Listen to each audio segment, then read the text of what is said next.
Hello everyone and welcome back to Dawn of War, my YouTube channel.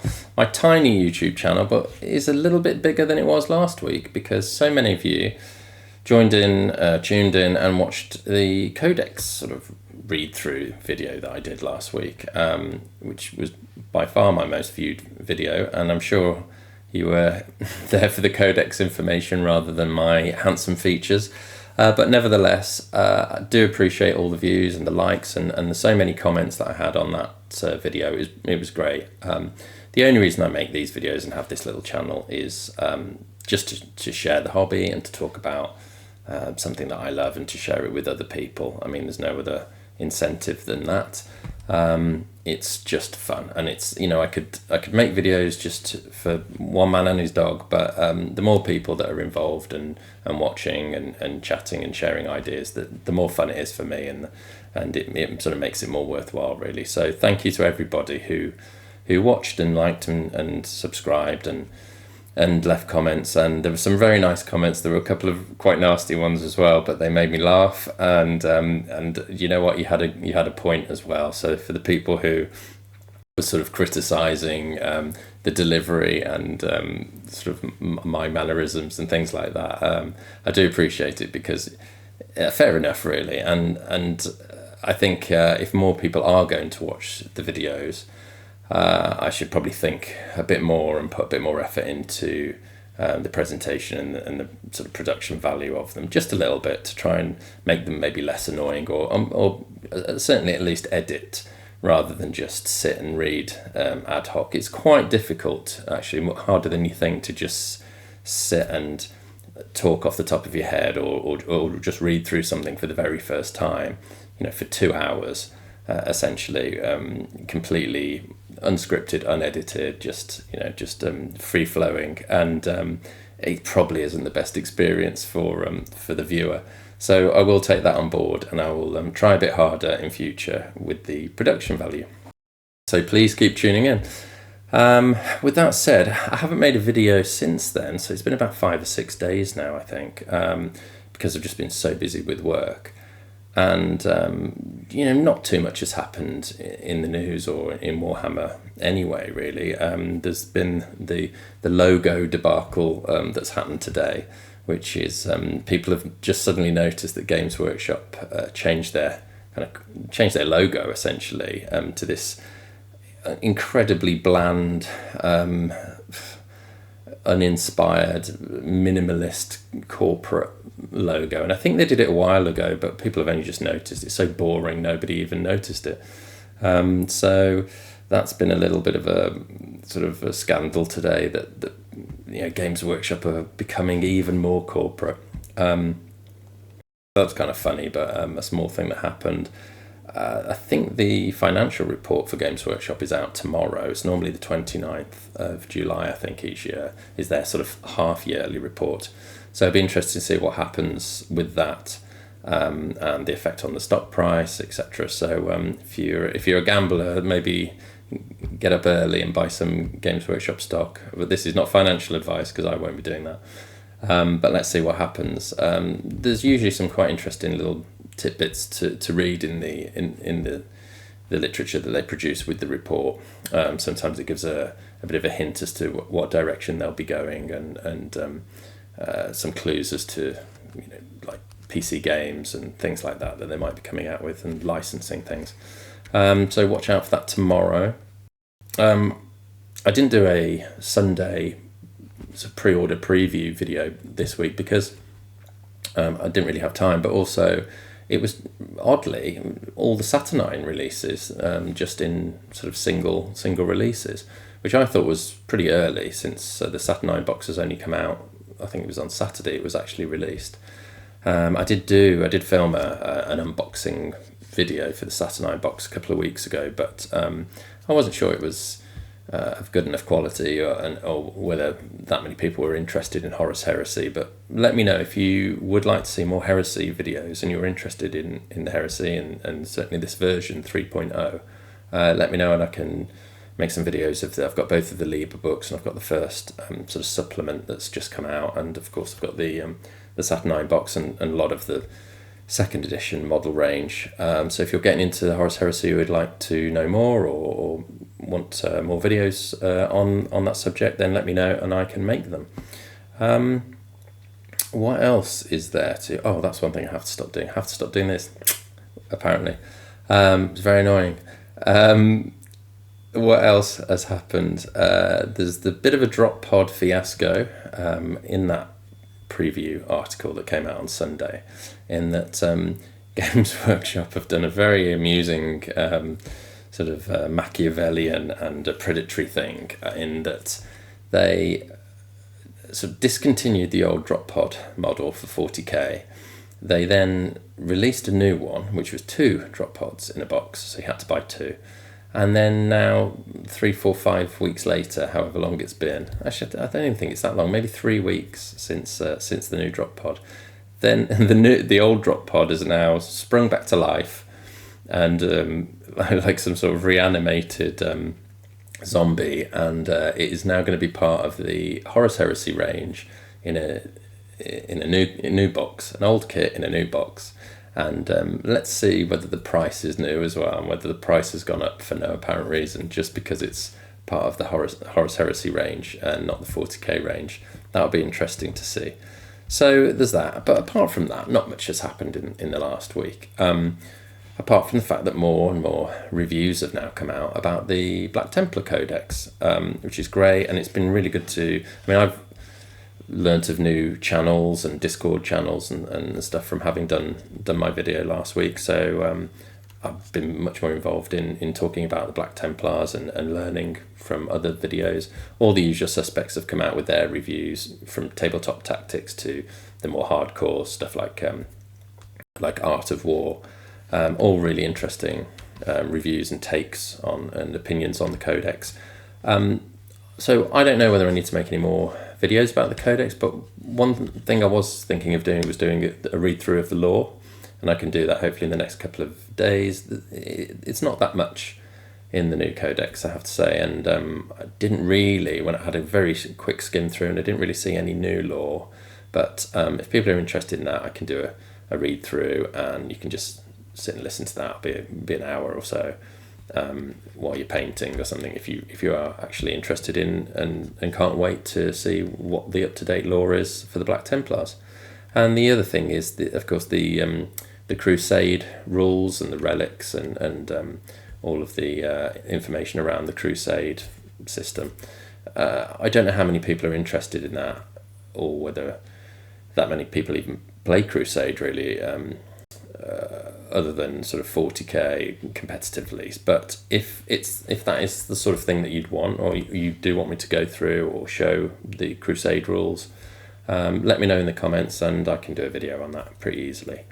I'm happier as well to show more things off now, because I think things have been pretty much leaked or shown all over the internet now, so it's not like I'm the one just dropping everything onto the internet. So that was kind of it, really. Let me know what you think about that, and whether you'd like more Black Templar Codex related videos. Other than that, and again, just to say thank you for watching. Please like and subscribe and leave comments, give me feedback, let me know what sort of videos you'd like to see in the future, and that's it, really. But I thought, just as a little thank you for everybody that's tuned in and watched last week, I thought I would do a quick review of these chaps. So I built them today, 2 of each actually, and what I'll do now is just quickly, I'll go onto my desk camera and I'll show you the final version, the built models in all their glory, and you can see what you think of them, whether you want to buy them as well, and then that'll be it. So I'll do that now. Right, and so here I have the 2 boxes of the 2 new Black Templar characters. This is the Crusade Ancient, and I apologise about the glare coming off. Maybe I can just change that. It's just my camera for some reason is not very good. I've got an Elgato Facecam 2, I think it's called, and for some reason it just doesn't seem capable of picking up detail. no matter how much light I shed on a model or a product. So I think I'm going to have to invest in a new camera. So if anybody out there can recommend a decent camera for doing these sort of videos of like models and miniatures and books and things like that, then please let me know, because this camera just isn't really cutting it at the moment. I'll show you very briefly the instructions. So this is for the Crusade Ancient. You don't get much in the way of customization. In fact, as with a lot of Games Workshop models these days, you're pretty limited in what you can do with this guy. It's pretty much just the exact same pose, and then you have maybe a couple of options. See if this, no, that's not better with the light on at all. And your couple of options really are these two different types of banner design here. Absolutely everything else is the same with the model. And as I say, the ability to pose this model is almost non-existent. You just build him, unless you want to start sort of kit bashing or converting and chopping into the figure, then you're stuck with one pose essentially. So anyway, so I've built him with the two different banner varieties. This is the first, and as I say, it's not going to pick up much detail, but it might just give you a sense of what this guy's all about. So there you go, there's the blank banner with the skull on the top of the mast there. Again, it's not really picking up the detail of his helmet, which is kind of nice. It has sort of a cross on the face mask. But yeah, it's not really going to come across, but if you can see a bit. Black Templar cross there on his backpack. His sort of weapon holster there. And the chain wrapped around the banner and around the sword, as is traditional for Black Templars. And then I'll show you the second one that I made. And here's the other one, and you can see that I've made him with the second banner. You probably can't see the detail on that, but it says Armageddon, and he has like an orc skull on the banner there. And the only other difference is that I've given him just a standard bear head, sort of yelling. This is not something you get with the kit, but I just think he looks kind of cool like that, and it distinguishes between the two of them. But apart from that, everything is exactly the same on this model. Now, what I will say is I didn't have much fun building this model or the Execrator. They're quite flimsy and fiddly, and there were a lot of mould lines all over both of the models in weird places. So down the knuckles of the fist that's gripping the weapon, or across the top of the head, or down the back of a leg where you have the sort of the ribbing of the suit. Very, very annoying. Right across the toe and the foot, to just have like a mould line running all the way down the middle of that. So it was quite an annoying experience to put this together, and I've built thousands of kits in my time. But this was one that I didn't have that much fun with, really. But anyway, here he is. I hope you get a good sense of the Crusade Ancient. And now on to the Execrator. The Execrator has a couple of more options than the Crusade Ancient. You can sort of see there that he can be built with 2 melee weapons, or with a, I think that's an Absolver bolt pistol that he's carrying. You don't ever really want to build him with the shooting, with the gun, basically. It's always better to build him with the 2 melee weapons, in my opinion. He still has a gun. I think some people have sort of missed that fact a little bit, and you can see it there, that when you build him with the 2 melee weapons, he still has a holstered pistol. He still has the Absolver pistol, Absolver bolt pistol, whatever it's called. You can actually build him with this sort of censer or relic as well that he's sort of swinging about there. But I think for the tabletop anyway, the sensible way to build him is with 2 melee weapons, give him the extra attacks and make him more lethal. in the fight phase, which is what Black Templars are all about. You get the two different heads that you'll have probably seen. Don't know whether it's picking it up there, but that's like the chaplain mask helmet, and then the bear head there. And you get a couple of backpack designs, emblems on the back of the backpack. I imagine that must be an iron halo for the bare-headed version. If you don't know what an iron halo is, it's like a force field that is really just serves as an excuse in the lore as to why some Space Marines run around on a battlefield with no helmet on. But I'll show you how I've built him in both versions now. So here's the Execrator, and this is my least favourite version out of the two. He's kind of pointing over to the side, really. Everything is moving in that direction. You can see the, not a banner, but the kind of parchment of his relic, and on his back banner there, sort of blowing behind him.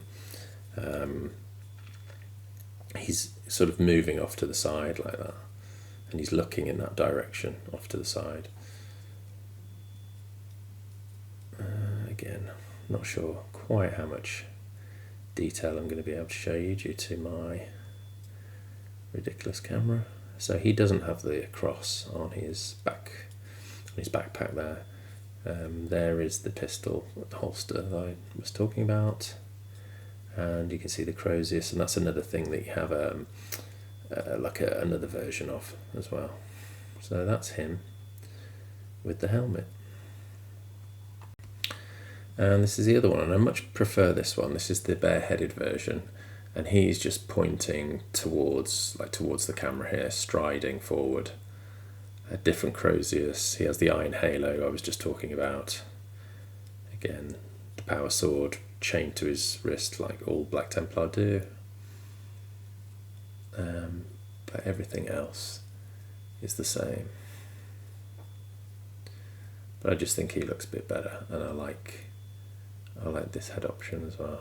It's kind of screaming. Again, you can't really see it very well on my dodgy camera, but that's him. So tell me what you think of these. And then the final thing I thought I'd show you is this, the Black Templars dice set. And for some reason I've collected dozens of dice sets from Games Workshop over the years for all sorts of armies that I will never play. So I don't know why I've done that, but these are the rare occurrence of a set that I'm really pleased that I bought.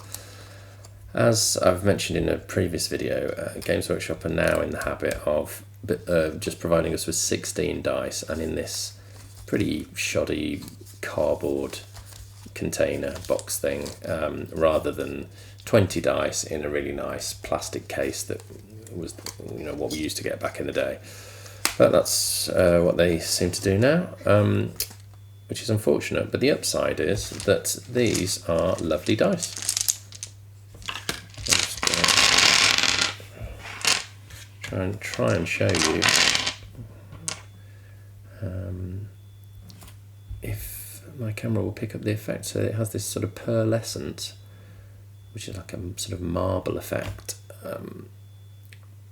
grey and black swirling in the dice, and then the actual pips are red, and obviously the Black Templar sort of Maltese cross is on the 6. But they're really, really nice. Among the nicest dice I've ever bought, actually, from Games Workshop. So that's it. I hope you've enjoyed this video. Thanks again for watching, and if you have any questions about this or anything else to do with the channel, just put it in the comments, and I always respond to every comment if I can. So please do that, and I'll see you in the next video. Until then, take care.